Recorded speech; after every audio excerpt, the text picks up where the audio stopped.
শবে বরাতের রাতে যদি আপনি এই 5টি দোয়া পড়েন তাহলে রহমতের দরজা খুলে যাবে, দোয়া কবুল হবে এবং আপনার জীবন বদলে যেতে পারে। তাহলে চলুন এই বরকতময় রাতের জন্য গুরুত্বপূর্ণ দোয়াগুলো জেনে নেই। প্রথমে আমরা গুনাহ মাফের জন্য দোয়া পড়ব।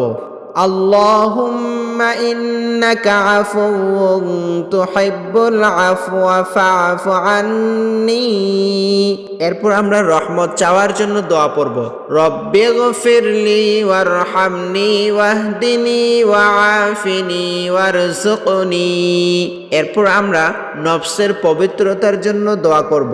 আল্লাহুম্মা আতি নাফসি তাকওয়াহা ওয়া যাক্কাহা আনতা খায়রু মান যাক্কাহা।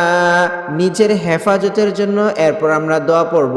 বিসমিল্লাহিল্লাযী লা ইয়াদুররু মা'a ইসমিহি শাইউন ফিল আরদি ওয়ালা ফিস সামাই ওয়া হুয়াস সামিউল আলীম। এরপর নিজের হালাল রিজিক ও বরকতের জন্য দোয়া করব। আল্লাহুম্মা বারিক লি ফি রিজকি ওয়া ওয়াসসি' লি